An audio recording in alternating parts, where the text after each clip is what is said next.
What's going on, everybody? You saw the title. We're doing the Remember Reach by SODAZ. This one I might have some interesting commentary on because in addition, which I have not shown much, I am an engineer in addition to being a combat veteran. And so in this one, I want to talk a little bit more about the engineering because the kind of general setting and the groundedness of especially the UNSC, very interesting because we've seen the evolution in only a few decades since, maybe just a decade since I was serving. The 2010s till now, the shift in warfare has been pretty severe. And so, of course, we're in the 21st century. This takes place in the 26th century. So what kind of implications does that have on warfare? And of course, with the grounded version of the sci-fi that we see here, might have some interesting stuff to say.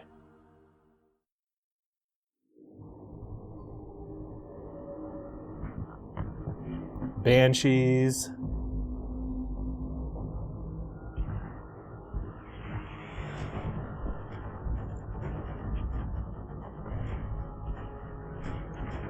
So, of course, as everybody knows, this is the Battle of Reach, and of course the UNSC stands no chance, but they stand their ground anyway. Very noble of them, but the issue, of course, with this, the UNSC would definitely be much more spread out. This is space, thousands of kilometers between each other. The space battle, I don't think, it's funny to see how, especially with stuff like the Keys loop in the books, how the humans tend to have a much better strategy when it comes to fighting, like they're better strategists. They just outmatched and outclassed completely technology-wise. And so, of course, Reach was a complete disaster for them.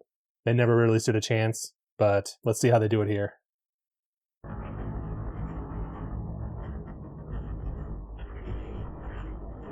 And of course, you have the MAC cannons. One of the things I always thought was missing in this is they are in space, and if they're getting hit by these MAC rounds, these are thousands of kilometers an hour, hitting these massive tungsten rounds off the magnetic accelerator cannons. These ships should be physics in space. If you get hit by something, you're probably going to get pushed back. They're kind of going down as if it's like they're in the water. That seems to be the kind of physics that they're using here. More water physics than they are space physics, which is fine. But I imagine the space battle will be much more spread out, much more full of debris as well, much less visible, which is why everything's kind of put in together. And yeah, when people are hit by things, they would, especially if they're losing power, they'd be getting slammed off of the screen basically very quickly with nothing to stop them in space. You see plasma lances, plasma torpedoes.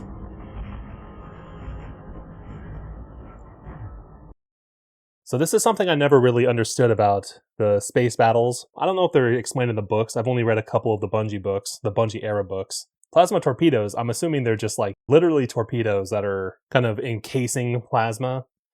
Plasma itself would be what I would assume would be a very effective weapon in space. All plasma is, of course, is just another phase of matter. And I'll explain it more when we get on the ground because the using plasma is what I would assume humans would basically be doing in the 26th century, not bullets. But humans, of course, are using MAC cannons and Archer missile pods, large caliber bullets. Doesn't seem like it'd be MAC cannons the exception. Everything else doesn't seem like it'd be insanely effective in space, which as we see is not. There's very one-sided technologically.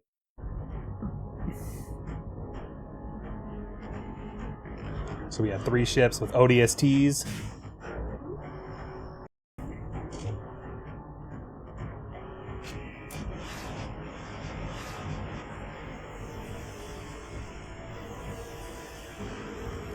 So this has been a sci-fi trope for a long time, the hell jumper-esque person dropping in pods.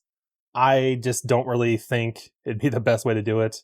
It does have utility, of course. It's very similar to our airborne or our air assault infantry that we have today. That's where the concept comes from, and this, I'm assuming, comes from like a Starship Troopers-esque type of thing. Grant them that they would survive. I'm curious how much precision they have with these drops, because I feel like every game, of course, ODST, Halo 3 ODST, you're dropped and you kind of like are way off course. Unless you're in a group together as ODSTs, I don't think it'd be very effective unless you're dropping as a platoon somewhere. But rapid reinforcements like this is always useful, especially if you're able to drop them behind enemy lines to disrupt enemy lines. But the Covenant is a little bit different of an enemy. This would be uber effective against regular human enemies.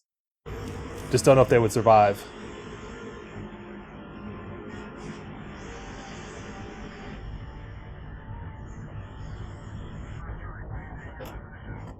They're kind of air brakes, wind brakes.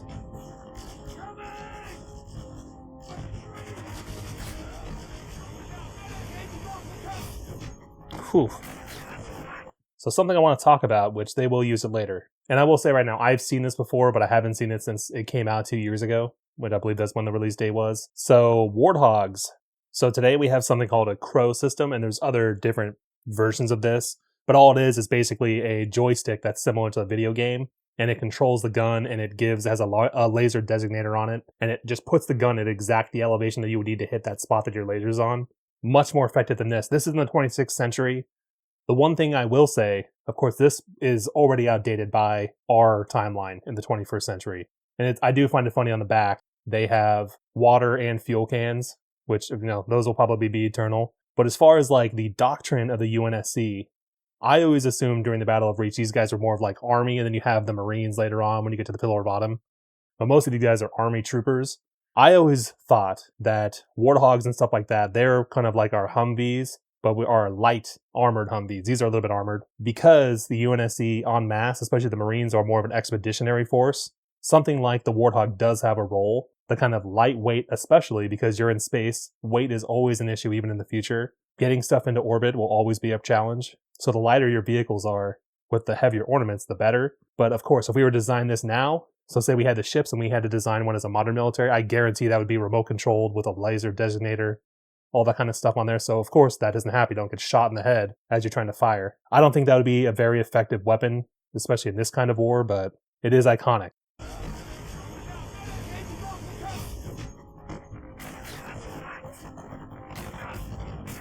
Of course, the Covenant's pushing in. Oof. That's something I wish they would show a lot more in the games. The Needler is probably one of the most devastating weapons I could imagine using in a real world battle because, first of all, it's a homing projectile, but once it's super combined, even one of them stabbing in you and exploding, I mean, I can't even imagine trying to treat that wound, all the shrapnel in there.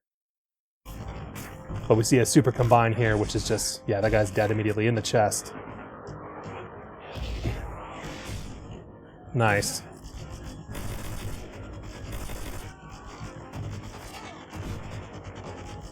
And of course, the shock troopers, the ODSTs, are putting the shock in shock troopers. So that's exactly what they're meant for. Drop in and immediately take it to the enemy.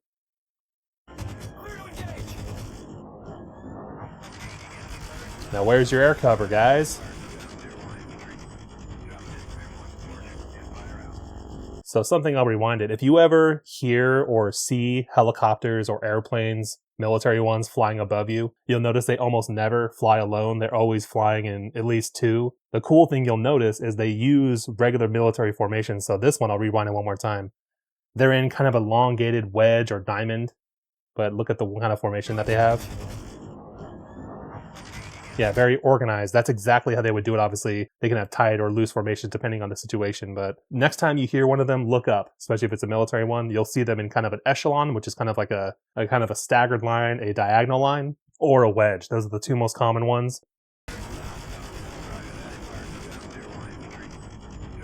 And this makes me very nervous. If I was dropping these guys in, I would not have the entire team on one Falcon. I would be very nervous about that. And you get to see why here in a second.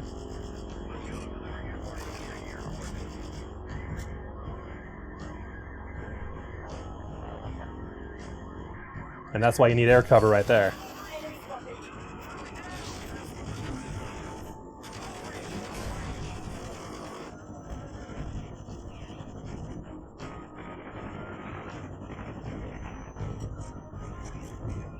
So the Falcon fills a very similar role to what we already have. So we have these little birds. I'll put a picture of it up.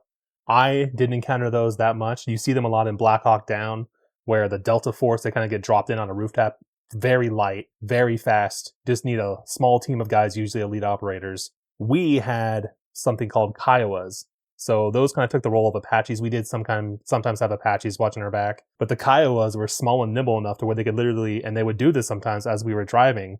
I'm assuming they were just bored. They would be flying underneath power lines in Afghanistan, and they would be nimble enough and small enough to where they could just come over. And this happened one time. We were out in an area pulling security for a couple days. We asked jokingly if somebody would be able to drop us off MREs. The Kiowas came over. One of them, while they're doing this, kicked off a couple boxes of MREs onto one of our strikers. Of course, hovering maybe 10 feet above us. These kind of daredevils, they exist in our regular military. This one's obviously a Spartan. You guys have all sorts of, I think immediately of the 160th SOAR. the kind of special forces helicopter pilots. They're the ones who will go in and drop these guys on these crazy missions. This is very similar to what they do. They go into a hostile zone like this, drop the guys off, and get the hell out of there as quick as they can.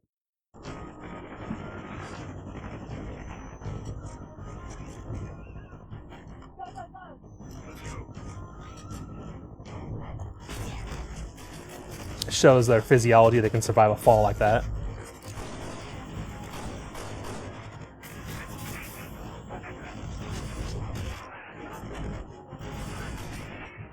I love that he's leveraging that he has an energy shield, but one thing I will say right here, so the loadout that we see,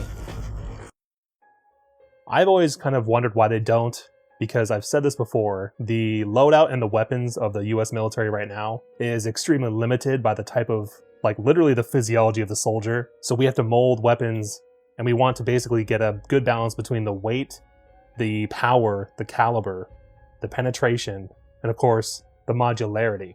So, and by modularity, I mean, I guess I would actually mean universality. But for Spartans, they're much stronger than normal humans. Obviously, their bones are nearly unbreakable. Of course, they just survived this jump out of the Falcon there.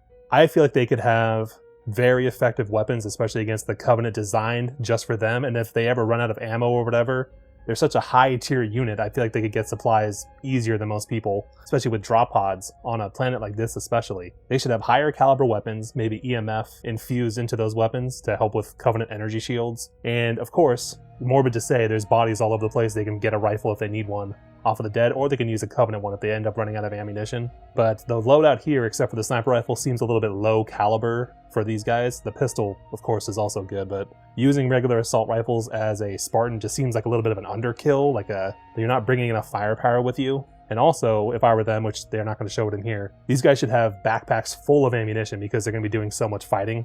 But of course, video game logic, they just kind of have unlimited ammunition. They pick it up off the floor, it's all good.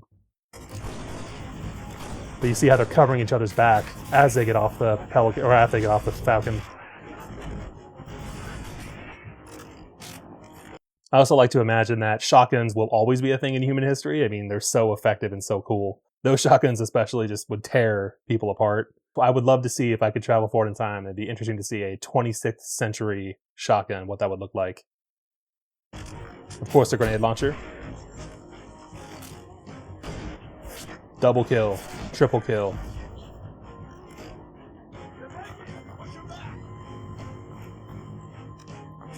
I actually think that snipers in the 26th century should be able to do very similar stuff like this. We already have kind of smart ammunition that can be somewhat semi-guided by your scope. We of course have laser rangefinders, which I'm assuming that optic has got a lot of stuff in it. We as the player, it kind of does it for us. You don't have to take much windage into account, which just means your reticle might be off based on the distance. This is automatically adjusting what we call your zero to where you hit exactly where you're aiming at the target. The only thing that would really keep a Spartan apart is, of course, his control of the weapon, his control of his breath and his physiology, because one small breath can put it off depending on the distance quite a bit. I would say, though, the mismatch you'll see between the technology we have now and the technology in Halo it's not an accident, and it's a bit of a shame to see that we're progressing with the drone technology, and it's like the 26th century should have drones. That kind of stuff is excusable. Of course, this was all a conscious choice by the creators of Halo, but yeah, it is funny to see kind of where they thought we would be and where we actually are.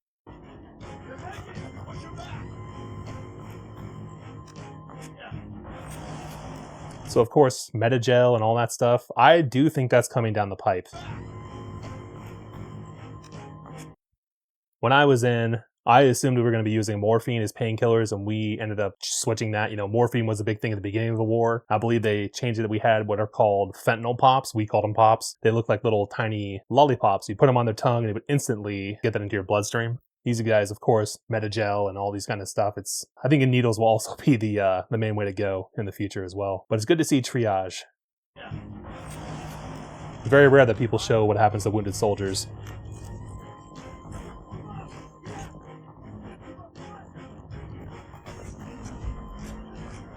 And of course, I have a little bit of bias because I was a part of one of them, but I think an armored infantry carrier would do the Halo universe a lot of good. It wouldn't fit in as far as like the playable sandbox as much, but armored infantry carriers, I mean, that's been a thing for decades now. It is a very good role. You can have a heavy weapon on there, protects your infantry, especially when you're going up against the kind of weapons that they are. Much better than a warhog. They're also deceptively fast. Obviously, a warhog is faster. But for their role as an expeditionary force, the Marines, the warthog makes sense. But when you're on your home world, you should have a lot more armor because you're not having to transport it like you would have to across systems and across slip space.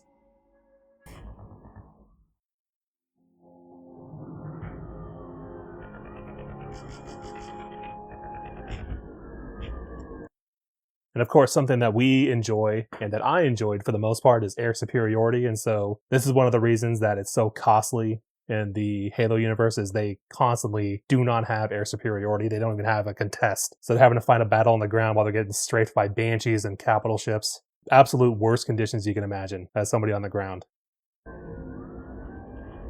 Especially with firepower like that.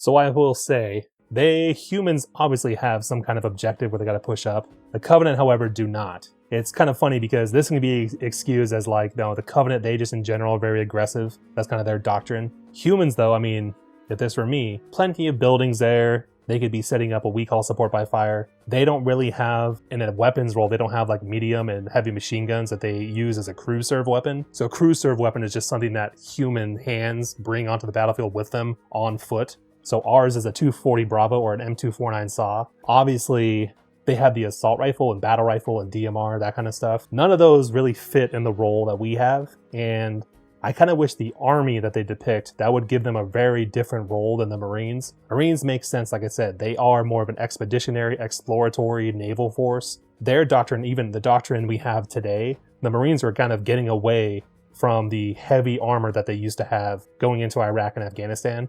You can look it up right now. We're in our preparations for the possible war with China. Much of that preparation is actually getting rid of the armor and finding a new vehicle that could fit the role. Warthog, that is a very good role filler in this universe, but Marines should in general be light. Army, however, that's where the armor should be. That's where the beef should be. That's where the Scorpions, the APCs, that stuff should be, is with the Army. And of course, the crew-served weapons. It'd be interesting to see what they have. A medium or light machine gun that isn't an assault rifle, that would be very interesting to see. At least for the Army on Reach. Then you'd be able to move up while being supported. You wouldn't be able to just shoot at you freely like you're seeing here. And of course, this scene always reminded me a little bit of a callback to the Halo Wars, which I'm assuming is intentional. These people, with the Covenant running in, how would you defend against guys with energy shields who are like basically Spartan level strength, Spartan level speed? It's very intimidating, and it shows like how brave these soldiers really are.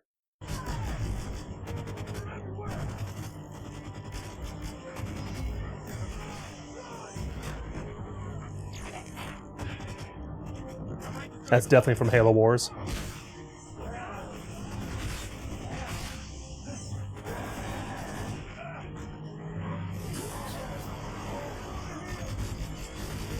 That's amazing cinematography. Let's back up and talk about plasma a little bit.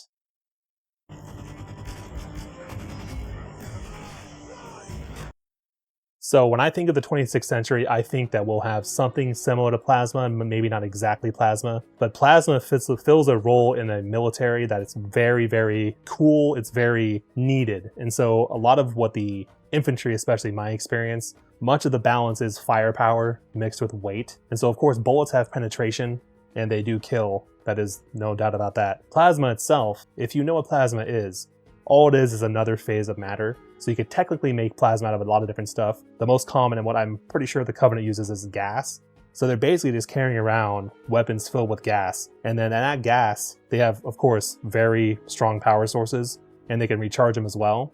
But the power sources are basically superheating that gas, and then they're using a magnetic field to push and maintain these plasma bolts or these plasma mortars. It's a magnetic field that's holding this plasma together, and then when it hits something, a solid surface or a person or the ground, it's exploding in a gigantic ball of energy and fire. I think people will be surprised. I think plasma weapons are not as far as people think they are down the road. I think by this time we would definitely have them, couple hundred years from now. They did a good job. Plasma is a very futuristic type weapon because I do think that is a natural progression in firearms. I think bullets will be around for a long time, but especially when you're in space, very little downside to using plasma instead of bullets, because bullets will actually affect you in 0G. You can propel yourself around with that. Theoretically, with plasma weapons, I don't think it would have much of a kickback like that, because you're literally just shooting it out using magnetic fields, so it might have a little bit, but not nearly as much as bullets. And of course, it's lighter, and it's extremely deadly. Getting hit by a plasma bolt would be devastating. You'd basically, you can imagine, Halo 2 on Legendary, that's basically what it would be like to fight the real Covenant in real life. Just getting jackal snipered everywhere. Even a plasma pistol would be devastating. And of course, a plasma sword.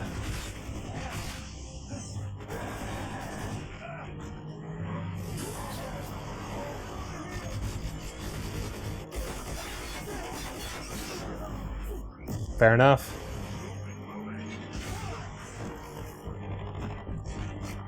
The great thing I'll say about the Warthog is it does have a 50 caliber on it. So that is a 50 caliber chain gun. That would be an amazing weapon to have.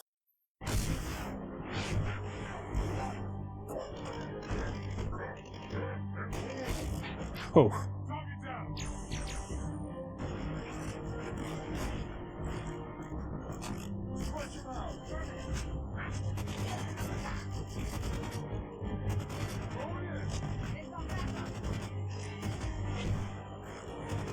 So I definitely would have had the ODSTs lay down a base of fire while I'm running. ODSTs are perfect for this role. They obviously have good aim and whatever else, but they're also very disciplined, so you can trust them not to shoot you in the back while you're going through. A base of fire, you have this guy covering you, of course, but the ODSTs as well, as many guys as you can getting online and firing while you push forward.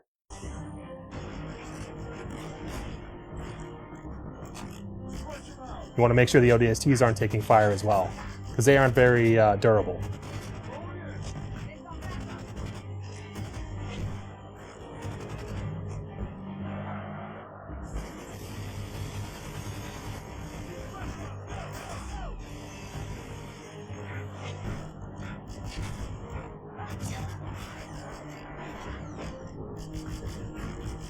Yeah, I mean, you can see, I feel like they're actually underplaying how many casualties you'd be taking if they have air superiority like that. We all know Banshee's very fast and everything, but I'm surprised that they're not just taking out all these ODSTs and frying these Spartans. The air power should be a lot more devastating than what they show.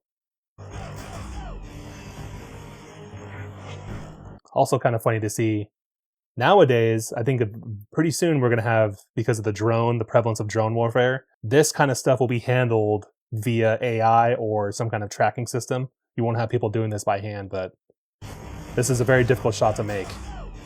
All on the Banshee.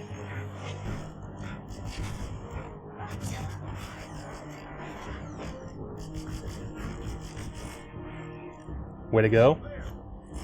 So you always hear me talk about slicing the pie. That's a very good alternative. You don't have to go very slow here because you're literally getting a shot at and attacked by the Air Forces. The way he peeks around, you can see it's only basically a little sliver of his helmet and his barrel. That's a perfect way to do it. His legs behind there too. Beautiful. Great way to show them being elite.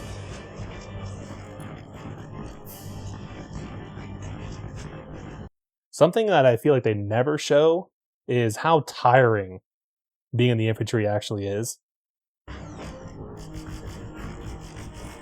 So you see those guys, they sprinted up, they got in there, now they have to keep up with Spartans. Of course, the Spartans probably don't have to worry that much about being tired, but the fact that these guys can keep up at all, pretty impressive.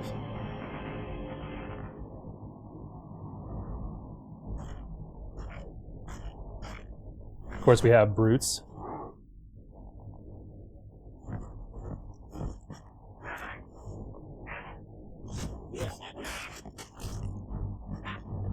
That makes me think, it's funny how we had the animated assassinations in Reach, and those are just basically nowhere to be seen now at this present day. You'd think as a video game franchise, they would just continue to build on what they know is successful. I didn't do it that often in multiplayer, but I love doing it in campaign. I wish they would just bring it back.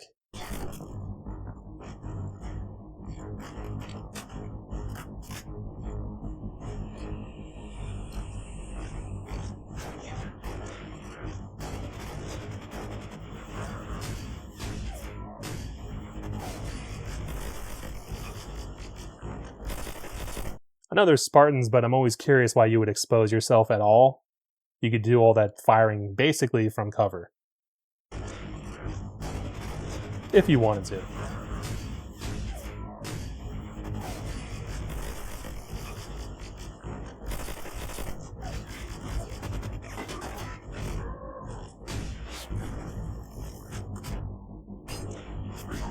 Nice.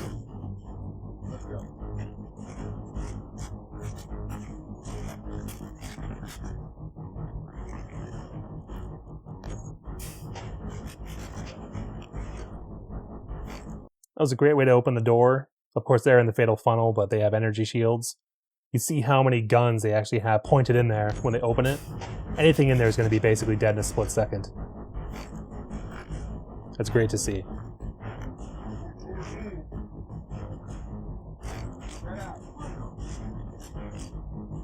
It's cool that they would trust the ODSTs to clear the room by themselves.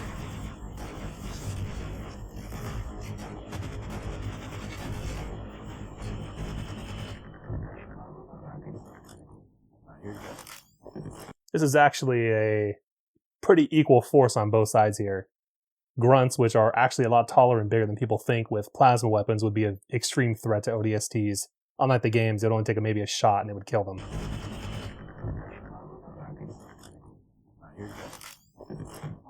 So they obviously turned on their visor. Perfect.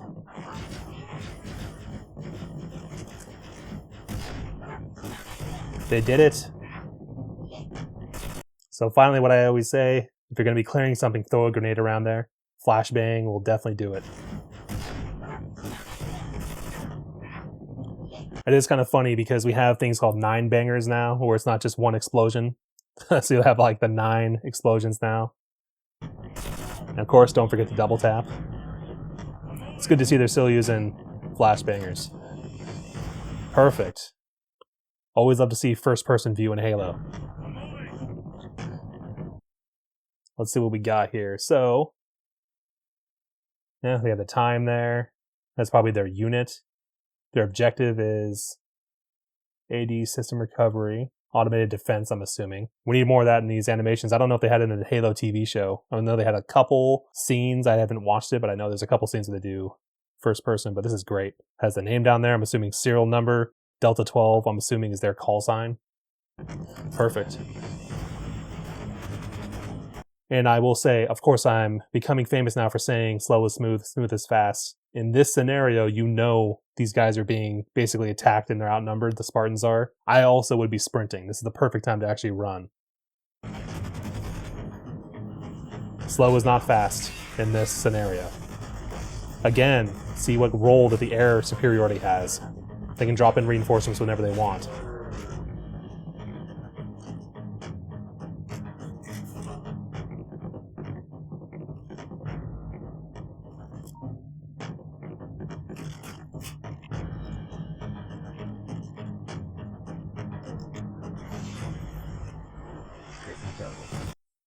So in this scenario, if you were going to be reactivating some kind of system, what he inserted, I'm assuming, would be some kind of like key.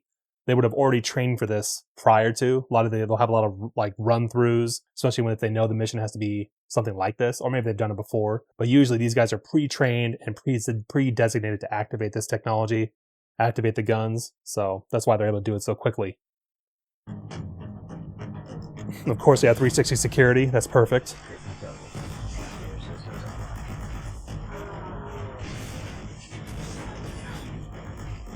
This is more of a product of the animation itself, but plasma weapons, because a metal, what is that, maybe 6 inches thick, probably steel, that would not be standing long if you had real plasma weapons hitting that. But of course, it's just the animation. Still devastating to show the Hunter cannon.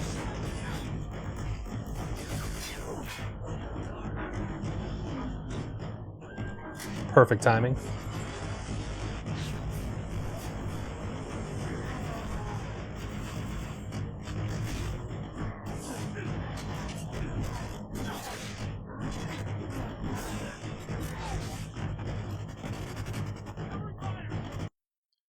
Very sexy animation. So I love the way they carry the momentum with them. Perfect dodge. to a sword strike. It's just, you could tell both of these pairs are very well trained.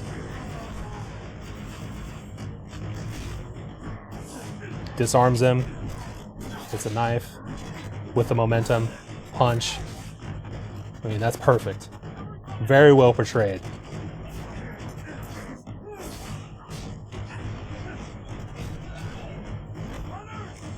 Of course, I'll stop saying this. Those guys would be basically evaporated. I love that too. It was a quick second that they look, but in my mind, that Spartan is thinking, I have to do something or those Marines are going to get killed. I love that mindset. I love that calculation. She sees what happens to the Marines. I got to do something.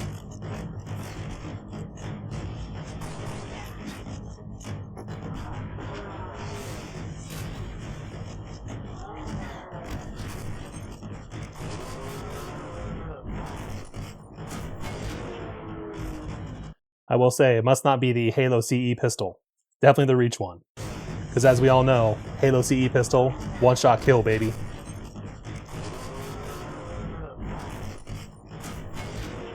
I wish you could recreate that in the games. That's such a cool way to fight hunters.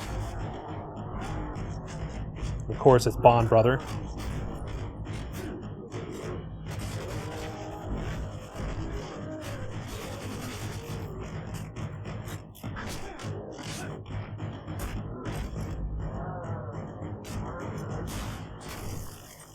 That is so cool.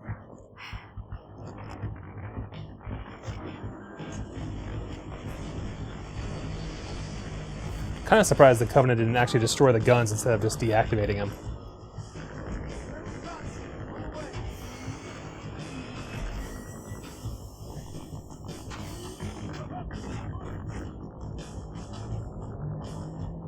One thing I will say, I'm surprised they're even using suppressors because this is an open battle. They obviously will come in handy, and another thing I will say is I think the US Army, at least I don't know about it anymore, I'd heard earlier that they were actually trying to get a suppressed weapon to be fielded by all, and maybe that's Marines I'm thinking of, but I know one of the services was trying to get a suppressed rifle to be distributed amongst all their troops. So not completely out of the question, but it is interesting because suppressors do have some downsides to them. And of course, you can always just put it back on when you need it.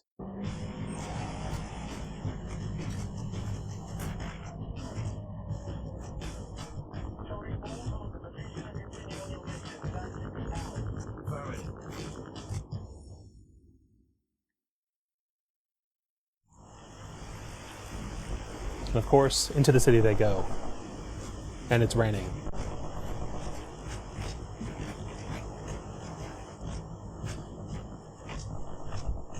So nighttime operations, a very interesting conversation to have. Usually, in daytime especially, you'll be very spread out. This situation, their spacing is actually pretty good.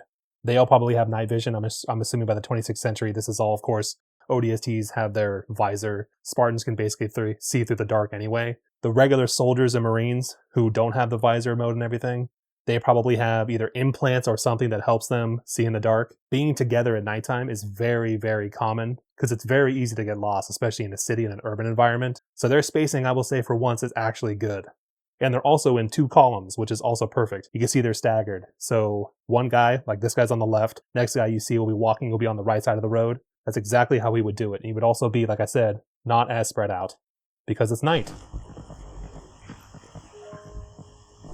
I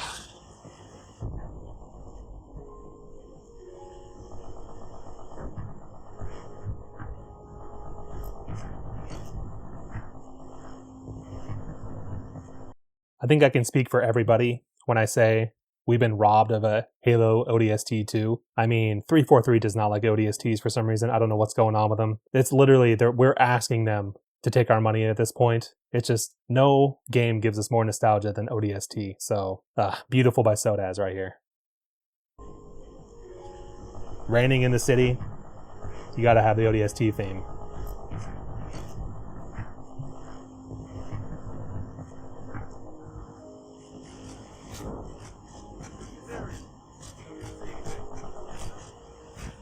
You can see how they're looking around, trying to be aware.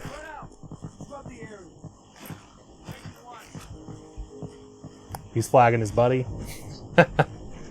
That's common in Halo, though.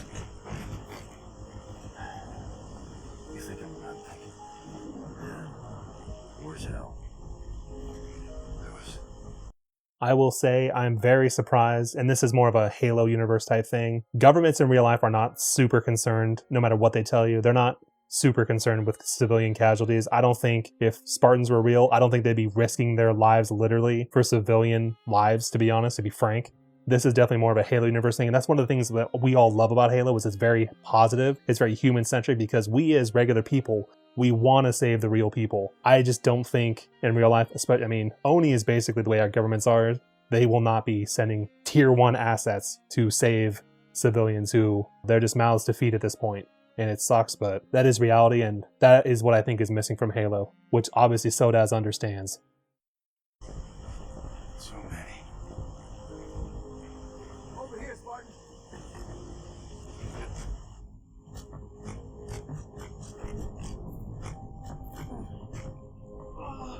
Okay.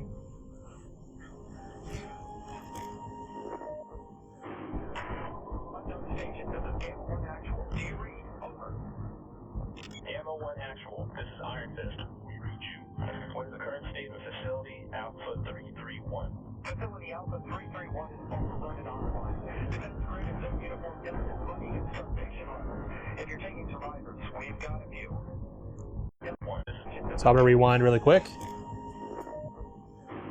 So usual radio etiquette is after you say your piece, you say over. So you say who you're calling to, this is my call sign, blah, blah, blah, over. When you say over, you're inviting them to speak back to you. If you say out, you're not inviting them. So if I were to say, you know, Echo 1, this is Bravo 2, we need reinforcements or we need evac, over. They will say Bravo 2, this is Echo 1, acknowledged, out. And so if they say out, that means no more needs to be said, we got you, we understand. They don't do it here, and of course that's not, the military can change as far as that regard. That's usually a way because radios in our world are not as reliable. That's why we also use the military, you know, alpha numerical, Alpha Bravo Charlie. That's one of the reasons we use it is because radio can become distorted. Theirs might have been so clear, which it is clear, you can hear it perfectly. It might be so clear that they might have disposed of the use of over and out. I just don't think that is the case because it's supposed to be based basically on Western militaries, but nothing can be perfect. Ammo 1 actual, this is Iron Fist. We read you. What is the current state of the facility? Alpha 331. Facility Alpha 331 is overrun and online. Desecrated no uniform guns, including instrumentation armor. If you're taking survivors, we've got a view. Negative DMF, we are en route to support Beta Red. Any word on their status? None. Over. Acknowledged. There's a temp evac station west along the current vector at uniform Delta 008906 to 89.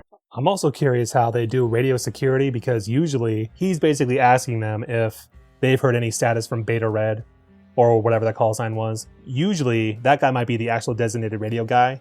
Usually you communicate on certain channels and other channels you cannot hear. So it is possible he's asking, you know, it doesn't hurt to ask if you've heard anything on an open comm channel maybe, because he would be listening in on that. So maybe he hasn't actually heard that, but with the kind of invasion you have going on, it would make sense that you would be using kind of short wave radio because as we see in the game Halo Reach, they can triangulate your system and actually figure out where you are. And that is a real thing. You can be figured out by your radio transmission today, but it is interesting that they're worried about that. 87. I'll let him know you're coming.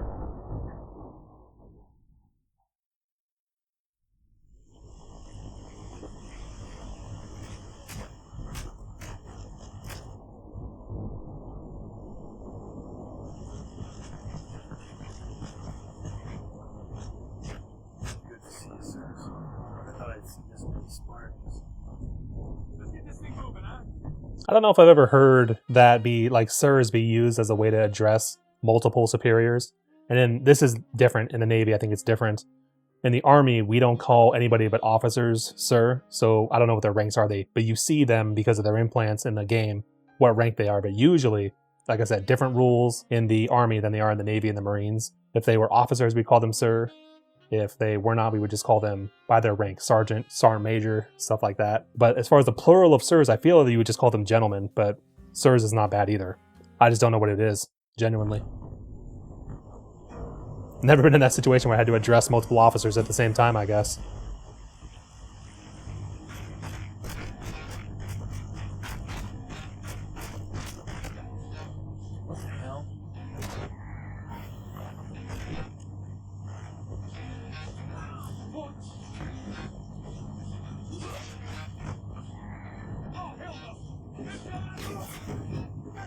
I do find it funny, in Halo Reach, of course, there is no Covenant sniper rifle, so I approve of this change. I wish there was like a short burst, actual penetrating one kill rifle, but yeah, because the focus rifle does not shoot like this, but I think this is a good change overall. And obviously, invisibility is, that's iffy. It'd be very advanced technology. For the Covenant, makes sense. For us, maybe that'll exist in the 26th century for humans, I don't know.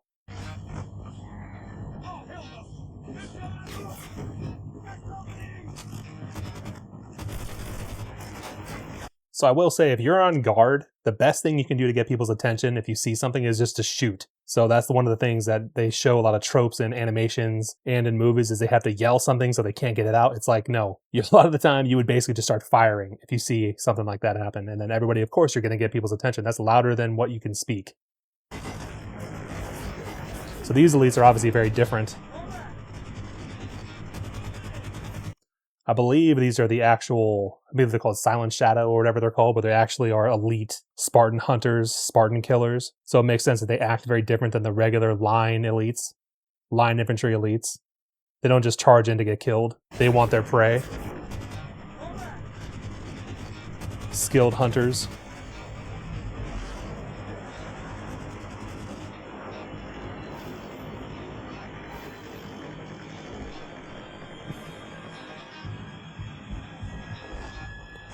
I do love the bravado of the elites of the Sangheili. So, of course, human armies, we're very susceptible to one-shot kills, and our command structure can be kind of folded easily if you know who's who. We have, and I've mentioned this before, we have subdued ranks when we're in country. So if you see somebody in garrison, which is on stateside or on a regular Western military base that isn't in war, you can see the colors of their ranks, the gold star on a general, the silver bar on a lieutenant, that kind of thing. When you're overseas, everything is uniform black, so you cannot see it from a distance usually. So that's kind of the difference here, but obviously the Covenant are very different. They want you to know who's in charge. Very different philosophy, which is perfect. That design choice is perfect. I love the way Bungie did that. Says a lot about them as well. Definitely a medieval, I mean, swag right there. A medieval type society.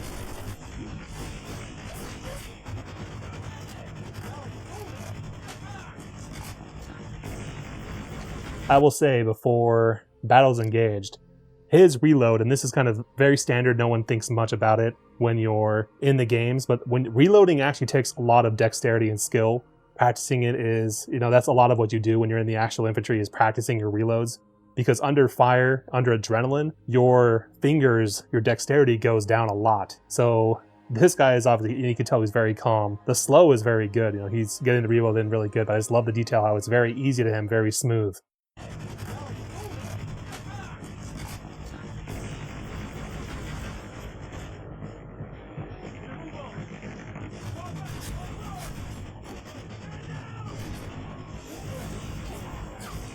So I will pause and rewind one more time.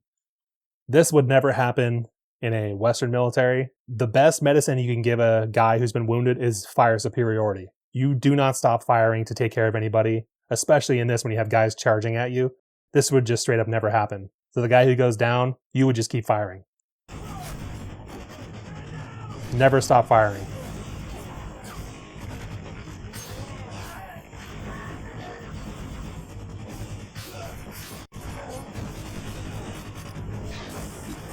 Yeah, this is just a bad situation.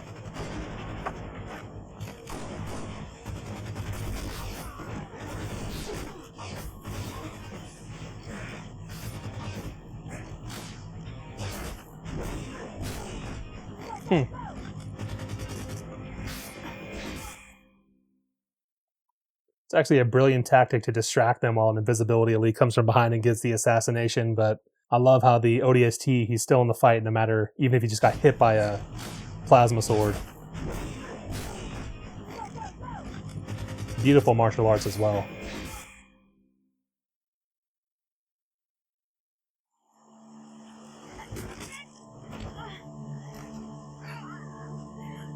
Of course, this being plasma, I'm surprised it wouldn't just go, cut right through them.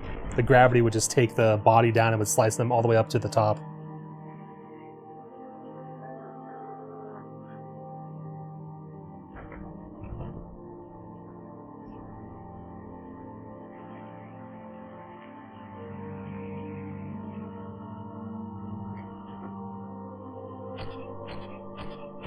Of course, no shells ejecting, unfortunately. This is probably a limitation of the animation.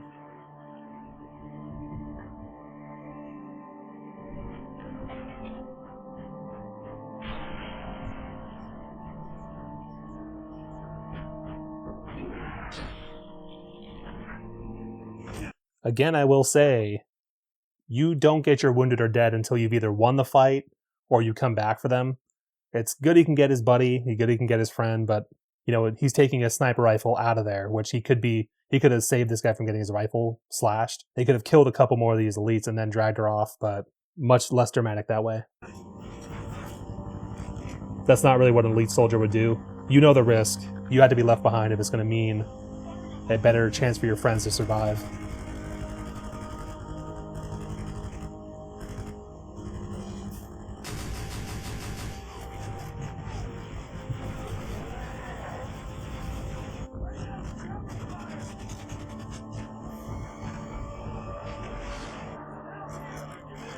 And one thing I think is missing from the back of these Pelicans, which is actually in Halo 2, funny enough, is a 50 cal machine gun. So we have those. Usually a Pelican in this case, but a dropship or a helicopter. They have what's called a crew chief. They're supposed to take care of everything in the back there. And a lot of the time they'll act as the gunner. So we have a gunner actually literally laying down cover fire while people are loading up on the dropship or helicopter in our case.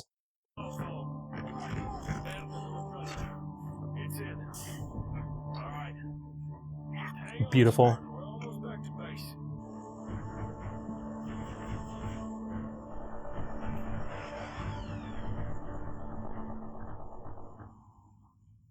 I love Halo. Of course, it's purposely grounded. A lot of this technology is outdated already, but this was what the world they want to create in the early 2000s especially. To me, it was always been kind of an homage to the military because it is a military sci-fi. They take a lot of ideas, they rip it straight from the Marines and the Army, which is perfect to me. The idea of introducing super soldiers, that is the wet dream for every military on Earth throughout history, I would say. And the implications of a super soldier is just, it's unlimited, really. You know, and we make this joke how the stronger and fitter the soldiers are, the more stuff you get to bring to war. This is the same with Spartans. And so if they existed in real life, not only would they have much better tech, much better weapons, they would also have higher caliber weapons. They would be trusted with the best weapons that money can buy. The cutting edge, the bleeding edge tech, which is kind of immersion breaking for me in the games, not so much in this, but in the games, you have the same tech that regular Marines do. It just, that part always kind of threw me off a little bit. This kind of animation, it really does show how great the fans are for Halo, and it makes me really happy because I'm hoping he does another one eventually. But if we never get anything else from this, this is just the perfect send-off. Let's get back into it.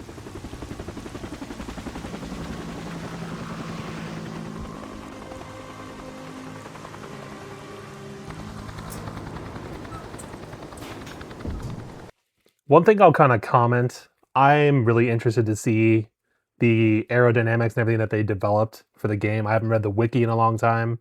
I may do eventually a video on the kind of engineering of Halo just as a topic in itself. The weapons, the vehicles. This stuff is very interesting to me. The reason I think about that, you can see right here, the rotors are pretty small in relation to the overall vehicle, but I don't think it's out of the question. I'm not sure what kind of alloys, metals, what the weight is.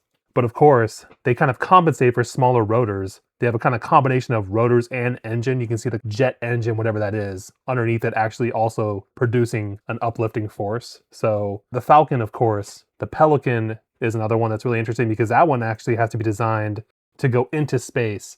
So it has to actually have zero-G space capabilities in addition to operating extremely well in atmosphere. But in universe, that must have been a crazy challenge to design. All that stuff is very fascinating. I might do that video one day about that. We'll see.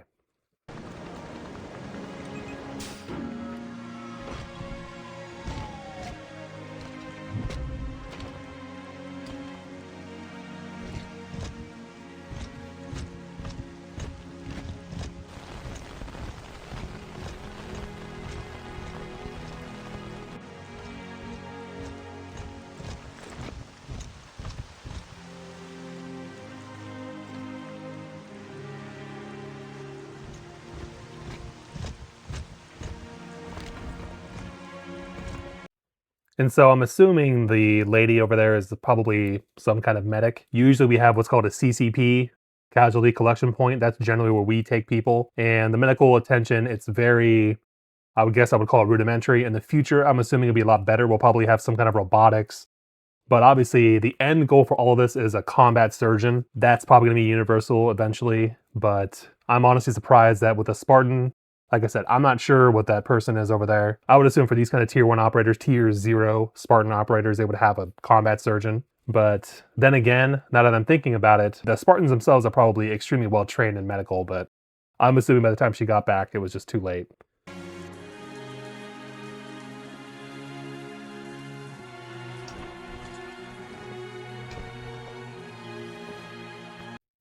And so, the question I would ask everybody is if you've ever wondered why there's usually 2 dog tags. So usually when you're going the regular military, this is universal. So dog tags weren't always a thing. The history of them is pretty interesting, but the basics is we have a Tomb of the Unknown Soldier in the United States. I've said in other videos, it's actually a pretty big fear of some men, I would say most, that their body will not be identified. That is kind of a problem we've somewhat solved, but of course people fall through the cracks. Dog tags in particular, they have 2. So one is actually for the traditional, identification of the body, whatever.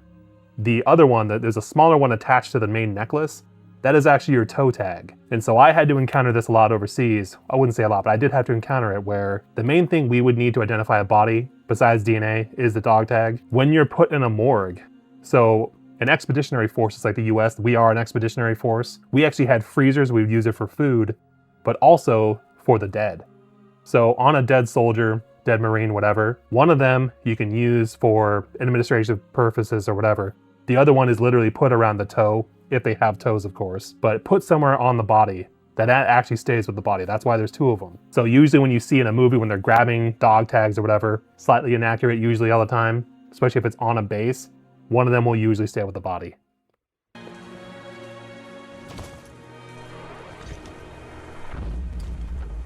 And of course, Covenant glassing.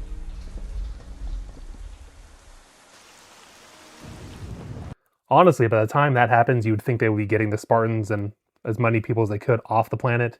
By the time the Covenant's glassing is kind of over, but of course, in the game, it's cool. That's New Alexandria, I imagine. And we obviously do our mission as Noble Team in there during the game. Very cool. I love how it's red as well. Looks much more intimidating that way.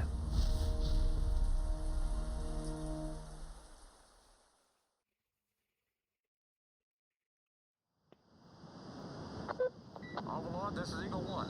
We're returning to the Pillar of Autumn. Solid copy, Eagle 1. So they're going to Pillar of Autumn, of course. So again, like I mentioned before, these tanks, I'm especially assuming in the future these will probably be not manned at all sometimes. I think that is kind of the ideal if you could. They just changed it, but when I was in, tanks were manned by multiple men. I believe it was more, I think it might have been like 3 or 4 guys in the tank. Don't quote me on that. But it was because we had to manually load the rounds in the tanks. And it's because of the dependability. A lot of the auto loading, which I think has been switched to now, or they're in the process currently of switching our Abrams tanks over to actually have a turret that is auto loading or self-loading. We like the doctrine of actually having hands on the munitions, and it's a lot more reliable. It's a little bit slower, but with our superior technology and everything, that's something we would want to do. This is a very interesting topic to me as far as like 26th century armor, because armor I think is always going to be eternal for the most part. With a physical battle, armor is always a tide turner. Scorpions in general, I think they're a little bit unrealistic because they're, first of all, way too heavy, especially for what I keep saying, an expeditionary force that's very mobile. It has to go from ground to space. We see Pelicans drop them off. Is that really realistic? Going in orbit and everything. It doesn't seem, it seems too large. It seems like it's unnecessarily large, and that does affect the speed, which of course they're very slow. In this setup, like I'm saying, it would be very interesting to see the actual armor and the weapons that we have in the 26th century for tanks especially. Maybe they'll even be outdated, who knows?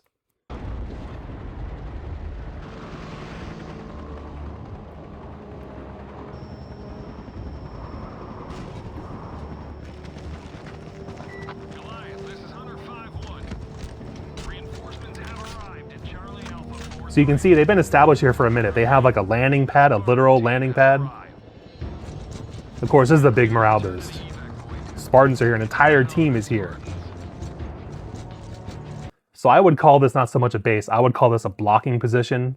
It's interesting that they don't pick a different spot. I mean, they're definitely surrounded by these hills and everything. Of course, it'll funnel the Covenant in, but this isn't the 19th century. The forces here will be very mobile, including the UNSC. They're pretty mobile themselves. They've been established here for a long time. I will go over the defenses here in a minute as a final stand. This is not layered, really. There's no layering to it. There's very little what we call entry control points that'll actually force the Covenant to not just take a straight path at your guys. There's very little digging in. This is the kind of stuff you do in a prepared position as a modern military force. There's a reason trenches are coming back in the Ukraine war. It's not because it's a degradation of technology, it's because this stuff works. So let's see what they do.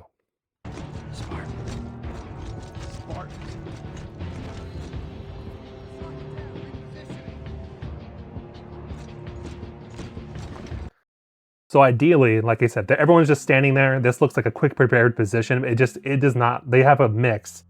You can see the buildings in the back. This is somewhat of a town. You would want guys on the buildings, on the high ground. You would want everyone else as you can to be digged in or dug in. Sandbags if you can do that. I think sandbags would actually be a lot more effective than these metal because you're going against plasma. I would assume that sand, or maybe they even have like sand and boron or something, sandbags that would actually do a lot better against plasma because the metal will just melt. But again, digging in means literally digging in. You want to be in what's called foxholes, and if you can, you'd want to build a trench if they have time. They do have power tools as well. This is the 26th century, of course. And these guys you would need a lot of heavy machine guns. The Spartan has one here. You would want heavy machine guns. You would want anti-armor. Let's see what else they got.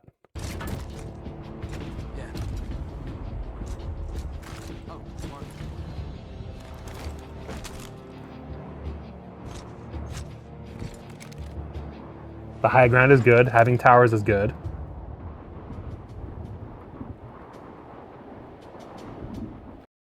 So that's a little bit of what we call an entry control point or an ECP. I will put up a picture if I can, but basically any straight approach is not good for any kind of military vehicle. Most military vehicles, as you all know, they have weapons on them. So you want to force them to kind of zigzag their way into there. So not only are you reducing their speed, which that is very useful in our military because we go up a lot against suicide bombers and exploding cars. This is the same thing in this situation, which is they kind of have a natural control point, which this isn't the worst place to set up your defense. It just, you have ranged weapons.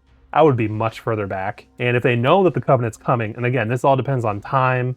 Obviously their armories were emptied out for the invasion. They might not have the equipment needed, but ideally you would have mines, anti-tank mines, claymores. You'd have concertina wire, so like jagged razor wire type stuff. Trenches, of course, if you could. We call them HESCO barriers, which in this situation, funny enough, HESCO barriers would be insanely effective against the Covenant. Again, because of their weapons. A HESCO barrier, and I definitely can find a picture of that, I'll put that up there. A HESCO barrier is literally just, it's bag enclosed with wire and has a bunch of sand in between. That stops bullets, it'll stop plasma. It'll stop I think that'll be an effective way to defend a base or to build base walls for like, I can't even imagine what it wouldn't be. So I will give them the benefit of the doubt that this is a rushed defense, but seeing these kind of metallic barriers, I would rather be in a hole personally. I'd rather be in a foxhole than having that because that gives you more cover. We'll see how this goes. Obviously, like I said, I'll give them the benefit of the doubt. This is probably a more rushed defense. But again, where are their heavy machine guns? Where are the heavy weapons? You're using small arms against, the Covenant have massive numbers and massive air power, air cover, and a mass amount of armor. And of course you have ghosts.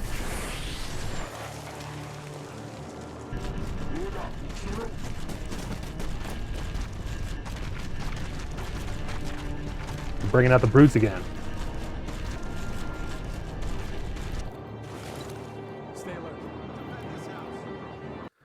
I think this is actually a good opportunity to talk about another piece of an actual defense you would have, range cards. So something that will happen in a defense. You have all these guys lined up. This is usually when you have a much more open space. But basically, guys will literally have pen and paper on you at all time, especially when you're in the field. You literally draw what's in front of you. Your team leader or your squad leader will come up behind you He takes a look at everything. He tells you your cone of fire. He'll give you your left limit. He'll say that bush over there at your 11 o'clock or your 10 o'clock. That all the way over to whatever's on your right side, some kind of feature. You draw those features and you draw an angled cone on the piece of paper in front of you, and then you start doing distances and terrain features. The leadership, the NCOs, their job is to actually make this defense where you have interlocking fields of fire. So your cone, which goes over to the left of that bush, whoever's to the left of you, he's gonna have that bush and much more to his right in his cone of fire that he's making. So you will literally have interlocking fields of fire. This is not super relevant in this case, but it is an interesting way to bring it up because these, of course, all the Covenant come from one place, but this is what these NCOs would be doing. And something that isn't shown, and this is not a big deal, though that is not shown in this, is there is a huge lack of NCOs actually doing NCO stuff. Officers are not doing officer stuff. NCO should be in the ears of the lower enlisted, either encouraging them, checking their weapons, making sure they've been fed, making sure how they feel as far as their sleep. They should be making sure their weapons are functional. They should be talking to them to make sure they're awake. This is the kind of stuff that NCOs are doing. Team leaders are doing. This is kind of the point of why we have a rank structure. You take care of your guys and they take care of you. This obviously, like I said, much more simplified. That's the boring stuff. So we'll get to the exciting stuff finally.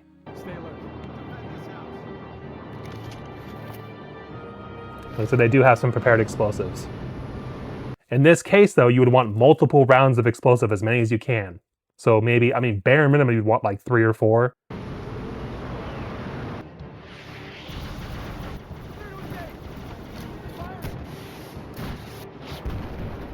Something too, I'll rewind it.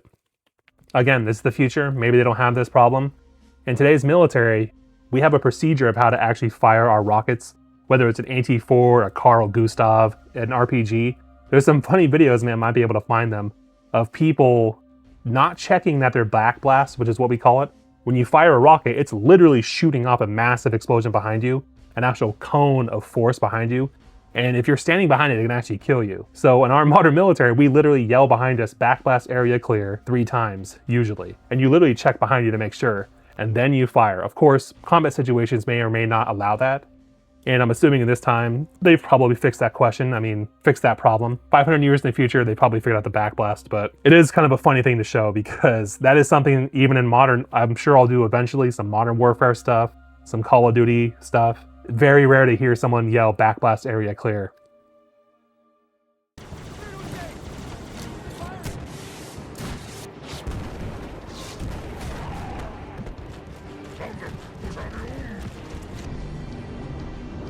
And there you see the Covenant air power again.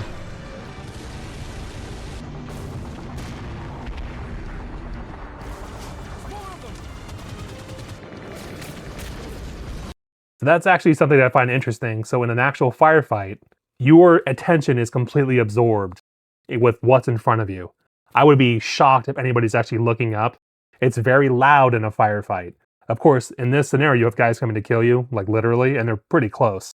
Of course, like I said, my defense would be back or way further back, but that is a good excuse to show that when you're firing your weapon, you are hyper-focused on where your rounds are going. Your life literally depends on it. Guys would not be looking up. That is the officer's job.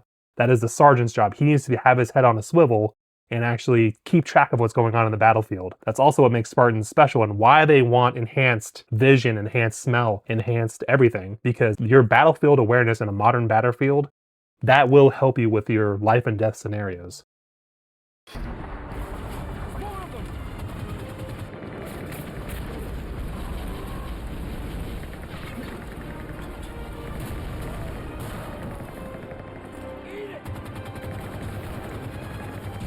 That's a funny thing to bring up as well. So if you ever go to basic training, or if you've been in basic training, you'll understand exactly what I'm talking about. A lot of people, for some reason, are a little bit squeamish when they first fire a machine gun. We're taught when you first shoot it to literally, it's perfect actually. You want 3 to 5 to sometimes, depending on the rate of fire, 7, 10 round bursts sometimes. We're literally told when you first fire a 50 caliber machine gun at infantry school, you yell as you're holding on the trigger, die motherfucker die. So it's kind of funny to see that. We do yell stuff while we're shooting our weapons, especially at the enemy. We will yell stuff like this. Usually more profane.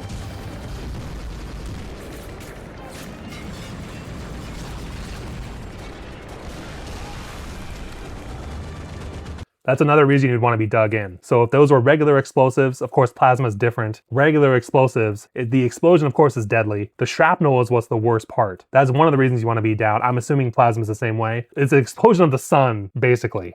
I want to be below that. I don't want to be above it. Heat rises. In this scenario, of course, this is just for the animation. I would want that on high ground or covered because they have air superiority. They're going to want, your tanks are the focal point of their attack, especially at this point. Tanks need to be way further back. They usually have great range. They should have way better optics. They don't need to be up front like that or moving up at all. They should be in either a fortified position or able to move out of the way if they're being attacked by some other angle or from up top.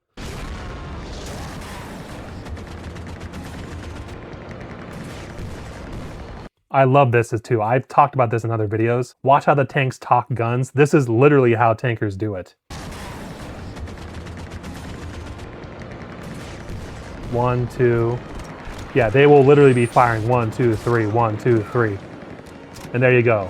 So of course, I will stop saying this. This is all because of the animation. You would want squads up there, bare minimum, if not one Spartan on either side maybe. The flanks are the most important part of any battle. So if you have this high ground, if you're in a valley like this, you want to at least have some kind of visibility where this doesn't happen to you. Why would you not have guys up there? I don't know. Of course, for the animation. No big deal. Especially when you have a counter sniper.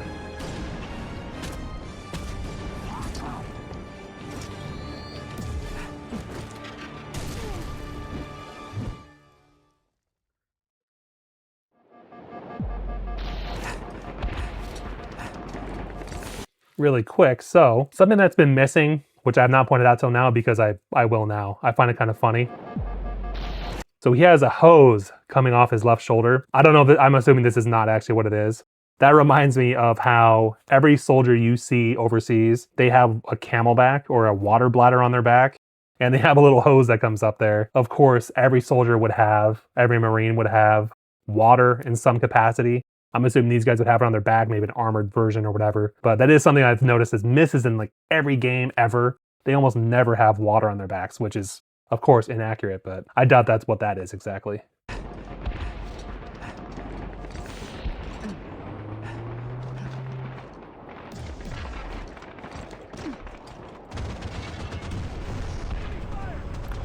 Also, yeah, you're seeing they're way too close together.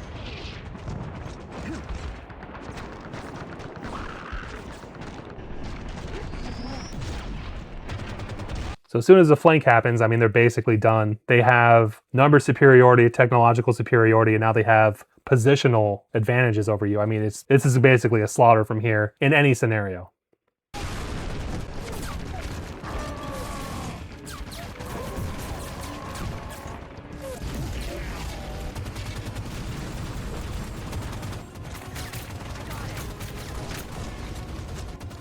Okay. So I will say, when I first watched this, my first thought, why would the Spartans, and not the one with the jetpack, but why would the Spartans in the front line charge out? And I'm pretty sure it's because they're being outpositioned and they're being basically charged themselves. So this counter charge, to me, because these are brutes, it's still kind of like, it should not go the way I know it's going to go. But it is a tactic that would actually, if I was the Covenant, this would take me off guard completely. It's not as bad as I thought initially. You have guns, you have a fortified position. I personally would stay there and let them come to me, but they are, like I said, they are enhanced soldiers. They don't have to exactly adhere to regular tactics per se, but I do think because they're outpositioned, it makes this a lot more forgivable. They have to actually do something instead of sit there because they are outpositioned. If the person with the jetpack, if they can't do anything, if they die or whatever, you're basically outpositioned. You might as well, you'll be hit from the flank anyway. So it's not the worst thing, but I'm more worried in this scenario about the brutes themselves. We see in books and canonically, they're much stronger than Spartans. They're a nightmare for any of the humans to actually handle in close quarters. I just wouldn't be charging them. At least you have a better chance.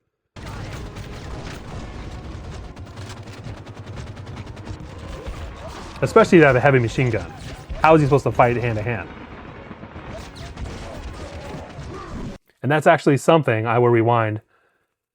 I'm gonna assume they have optics of some kind. The Marines or the soldiers behind them not hitting them is literally just a miracle. It's a sandstorm and everything. I'm just assuming that it's fine because it's the future. That is another reason you would never charge ahead like that.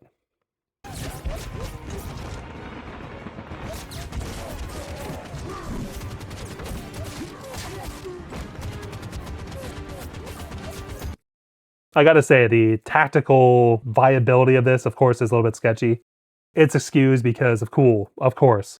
Rule of cool. I love seeing the gun foo. It's, of course, amazing. But yeah, ideally, this would not happen, of course. I'll rewind it really quick. The camera angle that SODAZ and his team choose, I mean, it's so cinematic. It's so perfect. It's very Reach-esque with these kind of camera angles. I love it. There's no cutaways in the action either. This is just such a cool angle. I love it.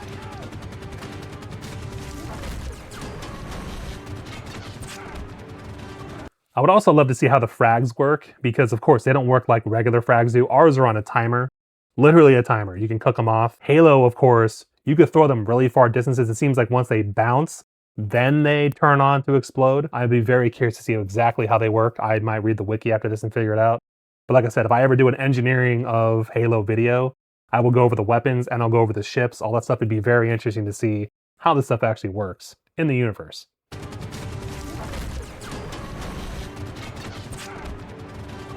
Such a brutal way. So the brute weapons, of course, are just, it's perfect for them. I love the way they were designed. I can't imagine a better type of than just shooting a gigantic metal spike. It's just so brute. I love it. And of course, make dual wielding great again. God, it's so cool. So jetpacks, which of course normal humans can use them, in the hands of Spartans, this stuff is just so deadly. Your position on a battlefield, that dictates success a lot of the time.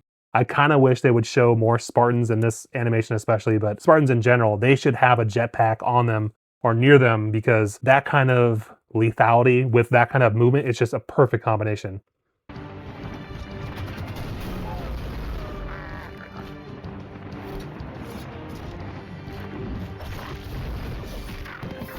Perfect.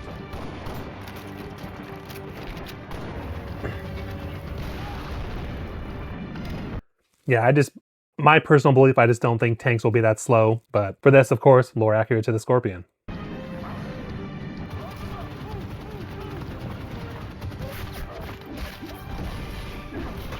Absolutely perfect.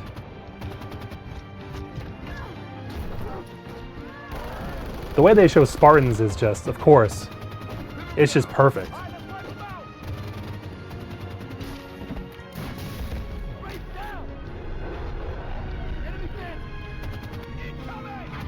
And of course, again, I mean, you win on the ground, and then of course, the air advantage is just, it's ever present.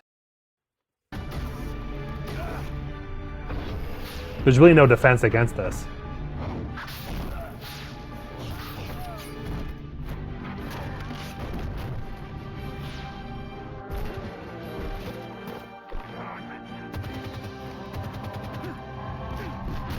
Oof. Reminds me of Halo Wars 2. This dude, I mean, how many bones did he just break?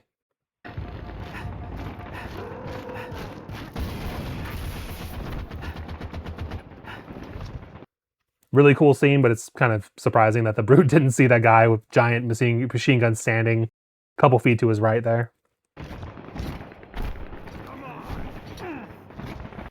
Again, I know what happens here, of course, but again, we don't really help our guys up like that. But this is a little bit more excusable because they're not actively being shot at this second. But like I said before, the best medicine is firepower. You have to get people off of you before you can do any kind of triage, any kind of treatment.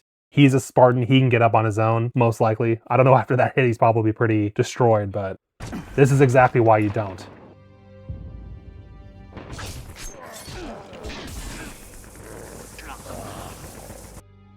I mean, in that scenario, that's about as good as you could do. He took out one of them, 2-on-1. That's basically as good as he could do.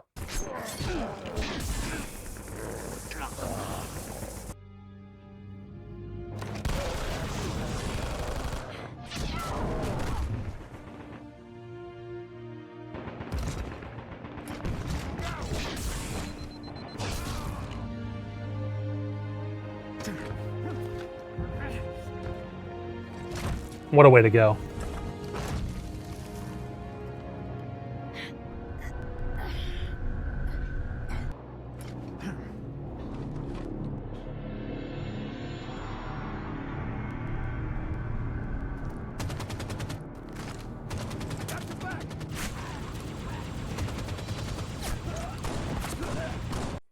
I mean, what a showing.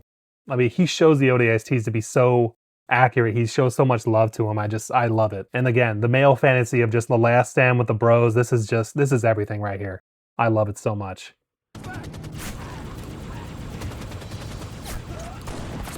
At this point, I mean, there's no criticism of tactics here at all anymore. I mean, battle's over. You had to figure out the coolest way to die at this point. They do an amazing job. Take out as many as you can.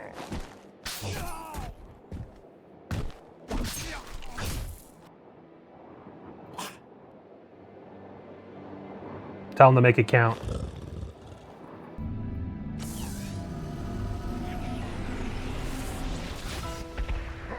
And of course we do. What an amazing tie-in. I mean, of course he ties it in with our last mission with Halo Reach. It's just perfect. I couldn't have thought a way to do it any better than this. Kudos.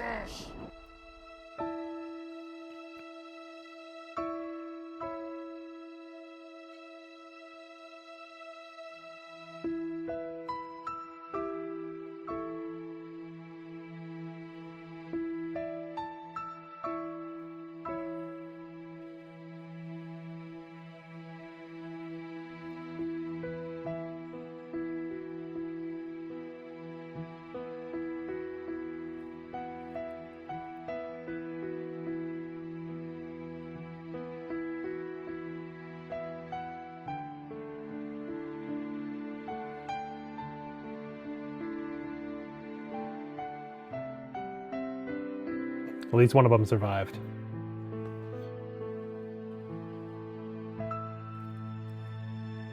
I mean, what else could you want from a Halo Reach animation? This is just perfect. I mean, like I said, you get the last stand with the boys, you get plenty of love for the ODSTs, you get to see the Spartans at their best, all working together. I mean, it's just perfect.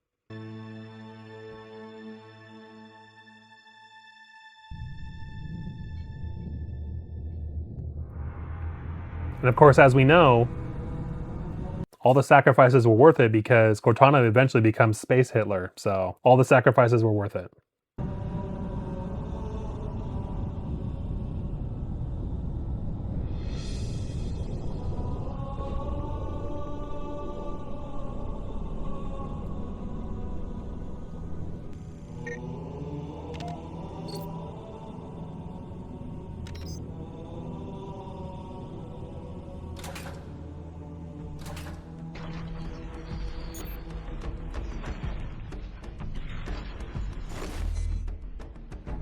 So I will say, I'm sure a lot of people have pointed this out. Of course, that's not the Halo CE armor. It is what it is. I love Halo CE. This was an amazing, of course, tie-in, little animation. You kind of see the other Spartans as they're going, because of course there's hundreds, dozens of other Spartan 3s around.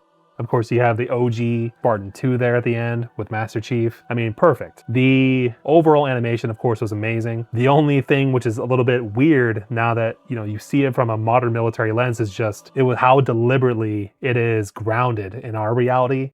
And it doesn't really mix with the overall timeline that they're going with. Just because, like I said, this is 500 years in the future. Maybe we'll still be using bullets, who knows? But it is funny because it shows how rapidly the battlefield actually is evolving in real time. I don't think infantry or these kind of tactics will ever be actually outdated, but it shows that, drones do have a part to play. It'd be very interesting to see them if they actually use them in Halo. I know in the books and everything, they do have kind of recon drones and stuff, of course, but using drones for combat is just, they can do very interesting stuff with that if you integrate it with all sorts of things. But I think, like I said, the portrayals of all these different types, especially, everyone kind of gets their moment to shine. I think it's very beautiful. This animation, of course, is just a labor of love. And like I said, there's no real way to critique this. Now, of course, there's nitpicks here and there. My nitpicks could be nitpicked as well. But in the end, it's all love.